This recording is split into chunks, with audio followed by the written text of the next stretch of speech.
په سریلانکا کې د پاکستان کرکټ ټیم بیټسمنانو نه انټرویو کې تاسو چې د جسپریت بمراه کرکټ لا واپسی شوی د نو آیا تاسو داغه د بالینګ نه غبراویږئ کنه د پاکستان بیټسمنانو ول څه جواب ورکړه د مکمل ویډیو وګورئ تاسو د معلومه وي د پاکستان کرکټ ټیم افغانستان سره سیریز د پاره سریلانکا ته رسیدلې دی افغانستان سره سیریز نه پس په پاکستان کرکټ ټیم واپس پاکستان ته راځي چون ګډومبنه میچ د ایشیا کپ نیپال سره په پاکستان کې دی او بیا بقایا ایشیا کپ په سریلانکا کې نو بیا واپس سریلانکا لزی او ایشیا کپ نه بس چې کوم بیا ورلد کپ ته په انډیا کې دی نو ډیر زیات ګیپ پکې نشته ایشیا کپ او ورلد کپ کې او کې د شي چې راتلونکي ایشیا کپ لا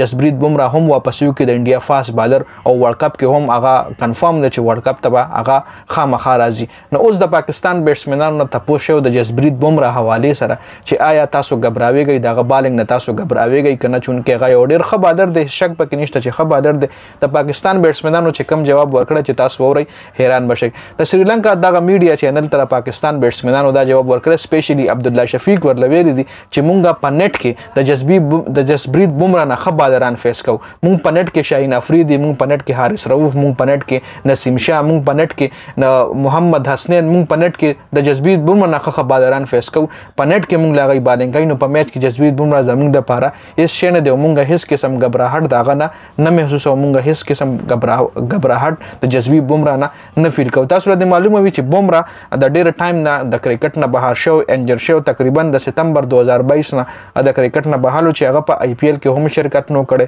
په T20 ورلد کپ 2023 کې چې کوم ورلد کپ شو هغه کې هم جسپریت بمراه نو اوس کرکټ له داغه واپسی شوی د خپل ټیم له داغه واپسی شوی چې انکه پریکټس هم سٹارټ کړی دی او کې دیشي ایشیا کپ سکواډ کې داغه نوم شامل شي خو د ایشیا کپ خبره لا کنفرم نه ده ورلد کپ د پر داغه خبره کنفرم شوی چې ورلد کپ کې به جسپریت بمراه وی نو دا جسپریت بمراه حواله سره اپډیټ وبل د پاکستان کرکټ ټیم چې کم بیټسمنان دي دا غي مورال بلند دي چونکه مخکې کتا سره معلومه نو د پاکستان بالینګ ډیر زیات یاد دي او د انډیا بیټینګ اوس د پاکستان بیټینګ هم مطلب سترونګ شوی دی بابر اعظم سره محمد رضوان سره فخر زمان سره میډل اډر کې ډیر ښه کلاډیان مونږ له ملو شو